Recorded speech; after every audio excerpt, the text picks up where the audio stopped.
Bienvenidos a un nuevo programa de Letraheridos con Mariola Díaz Cano, y en esta ocasión vamos a dedicar este programa a su padre, recientemente fallecido, y vamos a hablar de esos libros y de esos cuentos que en su época pues eran lo que leían en casa, ¿no? Sí. Pues bienvenida, Mariola, y sentimos mucho la pérdida de tu padre en este programa que vamos a dedicar a su memoria. Pues muchísimas gracias. Ya desde aquí públicamente le doy las gracias a todo el mundo que estuvo en el velatorio y en el funeral. Mi padre era una persona muy conocida y bueno, se juntó allí medio pueblo y parte del extranjero y bueno, pues nos sentimos muy arropados y muy acompañados, y por eso yo quería también agradecer todas las muestras de cariño que hubo en su día. Y qué mejor que recordarlo y hacerle un homenaje, pues eso, cogiendo sus historias y sus libros, porque yo sí me quiero quedar, hombre, me puedo quedar con un montón de recuerdos de mi padre, cómo no, pero uno que tengo muy grabado viene de la infancia, que es donde mejor se quedan los recuerdos, y siempre me acuerdo de escucharlo contarme el cuento de las 7 cabritillas y el lobo. Entonces, de esos recuerdos que los tienes, a lo mejor además por las mañanas, estando en el campo, en la cama, y contaba cuentos, que un poco más la de cuentos y demás era mi madre, pero él sí que de vez en cuando los contaba, y yo tengo ese recuerdo muy grabado, de contarnos el de las 7 cabritillas y el lobo, que es de los hermanos Grimm. Igual él no lo sabía, pero él se sabía porque son cuentos clasiquísimos. Además de transmisión oral, total, y que cuando te los cuentas, que además el cuentecillo de las 7 cabritillas del lobo tiene traca, como todos esos cuentos, sobre todo de los hermanos Grimm, que son tan oscuros, pero pues eso, un poco tenían ahí también ese toque luego de moraleja al final y demás, y aprendizaje, para no fiarse de las apariencias, etcétera, etcétera. Entonces, bueno, pues por eso siempre lo recuerdo para que veamos la importancia de los cuentos clásicos, para que no se pierdan, para que la gente siga leyendo los cuentos de Grimm, los de Andersen, todos, porque bueno, pues igual a las nuevas generaciones ya son otros cuentos, o son esos mismos cuentos pero los han adaptado, pero siempre conviene echar una mirada al pasado, pues para ver cómo era todo el tema de los libros y los cuentos y lo que leían nuestros padres. Esa generación, la generación de mi padre, ya se está yendo, entonces pues va a haber un momento que ya no queden, solo van a quedar todos estos recuerdos. Y ni siquiera en algunas casas nosotros, porque siempre hemos guardado, somos muy de guardar cosas y tal, pero ya todo esto ni se va a ver, ni estas ediciones ya cuestan dinero. Ahora en internet las encuentras y tal, y te las venden a lo mejor ni se sabe. Es todo para coleccionistas. Entonces siempre está bien que quede un recuerdo físico para que se vea lo que se leía y cómo se editaba. Hace, vamos a poner 100 años, Y sí, es hace 100 años, porque a lo mejor ellos tenían ediciones posteriores y demás, pero las editoriales eran incluso del siglo XIX, principios del XX y demás, y ellos leían cosas y autores de los años 30, 40, 50. Entonces, bueno... Has traído además cosas muy curiosas. He traído cosas muy curiosas y yo creo que muy representativas de entonces. Vamos a empezar primero por uno, yo creo que vamos a empezar por Guillermo, porque yo creo que de su generación, los libros de Guillermo, que alguna vez hemos hablado de libros de la infancia, los libros de Guillermo Brown, de Richmond Crofton, que era una autora británica, de principios del siglo XX, de los años 30 del siglo pasado, Y Guillermo fue, pues yo creo que... por poner una comparación, el Harry Potter de ahora. O en nuestra época, en nuestra época, Lord Cinco. O pues yo creo que era el personaje más famoso de esa época, de nuestros padres, el más internacionalmente. Entonces, luego ya nacionales y tal, bueno, los cuentos clásicos y demás, pero a lo mejor también, por ponerlo a una altura de una contemporánea, Celia, la niña de los cuentos, Celia, pues si Celia era aquí en España y fue una absoluta revolución para las niñas de esa época, años 30, 40, 50, Guillermo era internacionalmente la lectura más de los más. Como vemos en este ejemplar, ojo al dato, esta edición es del año 40 de la editorial Molino, que ya tiene, en fin, es una clásica total, y este es uno de los muchísimos títulos de Guillermo, que se publicaron un montón. Entonces, bueno, pues solamente por ver cómo que además estaban ilustrados por Thomas Henry, que era un maestro de la época también, unas ilustraciones que ahora las ves y dices, a mí me dan miedo, me dan un poco repelús, pero en fin, para que veamos cómo eran las ediciones de entonces, y porque en los años 80 se volvieron a reeditar, se reeditaron. La editorial Molino reeditó Yo tengo títulos, y se reeditó pero con el mismo formato y respetando las ilustraciones, para que que llegara otra vez a los niños de los 80. Pero vamos, esto es de mi padre y lo leía a lo mejor con 8 o 10 años, lo leía. También leían, porque luego también, claro, mi padre era el mayor, pero se lo pasaría a mis tías. Y entonces, pues, tenemos aquí también estos títulos que son de la editorial Sopena, que seguro que más de uno va a poner el oído y va a decir, ay, pues a mí eso me suena, pues sí, nos tiene que sonar. La editorial Sopena, de Ramón Sopena, un editor catalán de los años... Esta editorial se fundó en el siglo XIX. El editor murió en el año 32, con lo cual, ojo, nos estamos yendo a la prehistoria.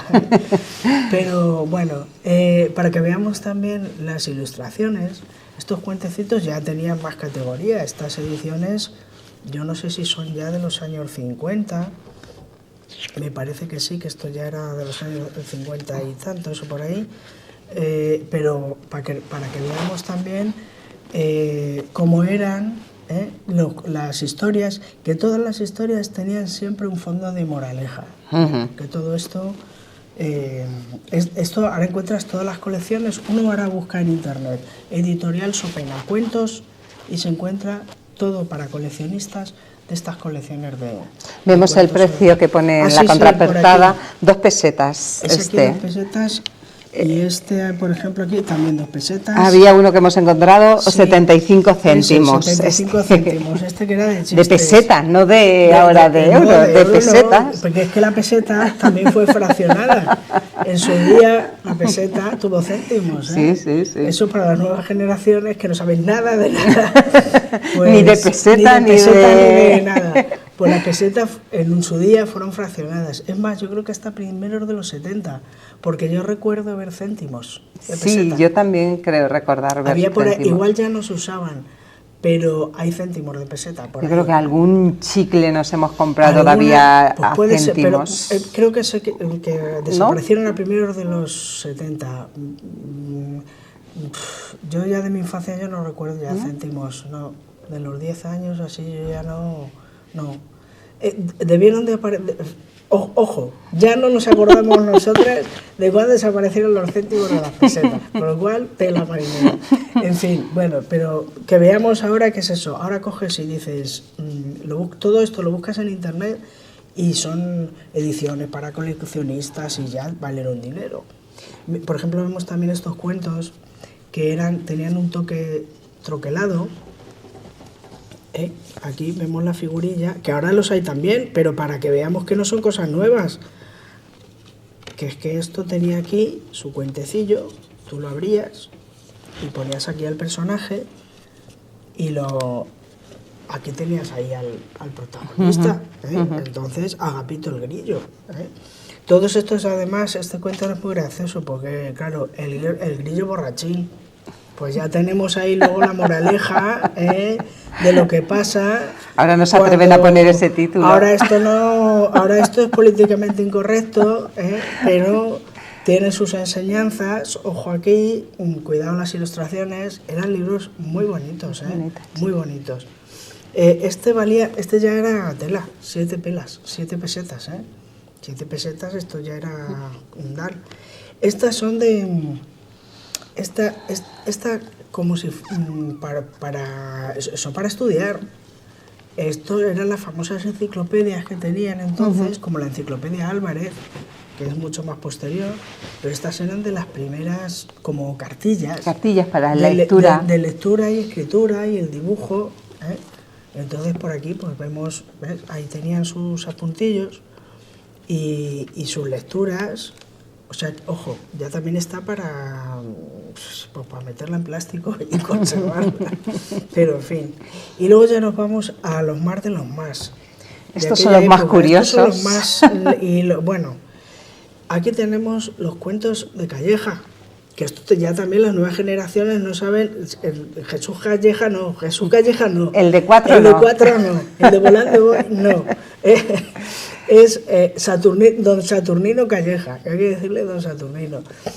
Don Saturnino Calleja, que fue un editor del siglo, nacido en la editorial Calleja, empezó en el siglo XIX, siguió hasta el siglo XX, y fue la más importante por de todas las que había en aquella época. Y lo que el mérito de Saturnino Calleja fue, aparte de que editó enciclopedias, manuales de lectura, diccionarios, o sea que tocó todos los palos educativos de la edición de material educativo y demás, pero sus cuentos son los más famosos, porque además por este formato, porque eran así de chiquititos y además, ¿con qué fin? Pues para que las tiradas fueran mayores y que fueran accesibles a todo el mundo, porque no valían casi nada o muy poco. Pues ya ves tú, a ver esto que vale, ahora vale un potosí, pero entonces, y se quedó con el refrán, Mariola, tienes más cuento que Calleja. Ese refrán que ya la gente joven ya se le olvida, eso no sabe aplicarlo. Sí lo sabe aplicar, tienes mucho cuento y tal, pero no dice ya tienes más cuento que Calleja. Pues ese dicho viene de Saturnino Calleja y sus ediciones de sus cuentos, que publicó no sé cuántas mil. Eso ahora uno lo pone en internet y te sale todo lo que publicó y todo lo que hizo el señor Calleja, Entonces, bueno, como vemos aquí, pues es que son cuentecillos y además estaban ilustrados, no, sí. Ojo, que hay ilustraciones en medio. En fin. Hombre, serían para niños, porque nosotros ya ver esas letras... Nosotros ya nada, pero el mérito fue eso, que esto llegaba a todo el mundo, a mayores, a pequeños, a gente más rica, más pobre, todo el mundo. Puso la lectura y los cuentos sobre todo, y a la infancia le puso todo muy accesible para que todo el mundo tuviera acceso a la cultura, aunque fuera a través de cuentecillos. Y en una época en España donde, ojo, de la marinera, quién se podía permitir y demás, pero bueno, yo creo que... Incluso se los cambiaban, o sí, en los kioscos, en las librerías los cambiaban. Estos cuentos se cambiaban y tal, pues me he leído pues te doy el otro y así. Entonces, bueno, pues ellos mi padre conservaba estos, pero vamos, seguro que a lo mejor todo el mundo os recuerda en su casa, o la generación, estamos hablando ya de generaciones mayores, porque ya la gente joven, pues no. De esos no. De estos ya no. No los había visto la primera vez. La primera vez, pero bueno, pues a lo mejor que rebusquen por ahí, sobre todo los que guarden y tengan abuelos más o menos tal, que digan, anda, pues sí, más de uno se va a acordar de estas ediciones. Y ya por último, damos un repasillo, ya claro, vas creciendo, vas leyendo otras cosillas, y claro, mi padre pues era en los años 50, 60, ya jovencete, en los 60 y demás... El western. Pues ya empezaba a hablar del oeste, Ojo, además, a este en particular, que yo me lo he traído, pues me ha hecho mucha gracia, El fuerte de la angustia, pero es que esta es de una editorial que era, de esta colección eran de las enciclopedias Pulga. Claro, que es este libro de la enciclopedia Pulgar, pues claro, esto es, por supuesto, de Barcelona, ediciones GP de Barcelona, y esto es, pues este en especial, este particular es el del año 58, esto ya estamos hablando de hace un rato, pero bueno, 8 pesetas. 8 pesetas ahora, y es que no sé ni traducir a euros, no sé, céntimos no sabemos, o sea, yo tengo que hacer la cuenta y no puedo. Un céntimo y algo, si pues un céntimo y algo. Si 6 pesetas es un céntimo sí, o algo sí, así, un ¿no? céntimo y nada. Un céntimo y nada, o sea, ojo, tela, pues eso. Entonces, como vemos, y además todo esto, pues, y era es una novela del oeste. Luego ya vinieron, o a la vez, estaban, por supuesto, como no, esto sí, Marcia Lafuente Estefanía, que esto es de hace 3 ratos, esto es de hace 3 ratos, por supuesto la editorial Bruguera. Ya aquí está la todopoderosa editorial Bruguera, que a partir de los años 50 se hizo con todo el mercado, y ya hemos hablado varias veces de Bruguera. Y bueno, y don Marcial Lafuente Estefanía, que hay que quitarse el sombrero por lo que hizo, por el western, por las novelas del oeste, porque leyera a la gente, que yo las novelas de Marcial Lafuente Estefanía, a mi abuelo, a mi padre, yo las he leído. Es maravilloso leerlas, porque tienen un lenguaje y unas historias. Yo he leído alguna también. Que, a ver, tienen muchísima gracia, Entonces conviene también, porque esto también es memoria, memoria cultural. Entonces, bueno, aparte, Marcial Lafuente Estefanía y José Mallorquí, que José Mallorquí igual tiene menos nombre, pero también tiene, no tanto como Lafuente Estefanía, pero también tiene su aquel. Esta, además, fijaos ya en esta edición, esto es mucho más posterior, tiene otro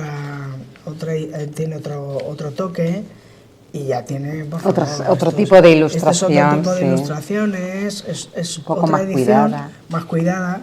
Bueno, no, pero bueno, las de Estefanía es que eran... Es que, de todas maneras, eran, pues eso, colección Mallorquí y tal, además eran de bolsillo. Estos ya valían 20 pesetas, esto ya es un capitalillo, 20 pesetas, Sí. Pues tenía eso aquel, pero 20 pesetas ahora no es nada. Estamos en las mismas, no sé ni traducir, no sé traducir nada, muy poquito. Entonces, en fin... Y ya entonces pues leía cositas de estar del oeste y demás. Pero bueno, este ha sido un poco un repaso, más que nada homenaje, aparte de a mi padre, a su memoria, a toda la gente de esa generación que ya se está yendo, y que bueno, pues nos quedan sus cosas, nos quedan sus recuerdos, nos quedan lo que leyeron, lo que aprendieron, y lo que vieron en los libros que tenían a su alcance, que les sirvió para formarse, y luego para que las generaciones nuevas, entre comillas, sus descendientes, siguiéramos viendo como esto ya ha desaparecido. Eso ya son joyas de colección, y ya pues nada, pero bueno, pues de momento se quedan. Todo esto también se puede encontrar en las bibliotecas, que de esto todo se guarda su aquel, pero bueno, es que en las casas ya están desapareciendo, todo esto desaparece. Entonces, bueno, pues un poco el legado de una generación que se va, pero que deja lo que le sirvió para formarse. Así que bueno, este ha sido un poquito el programa, y dedicado a mi padre, y reitero las gracias por toda la gente que nos acompañó y que lo conoció y disfrutó con él. Pues muchas gracias, Mariola. Pues a vosotros.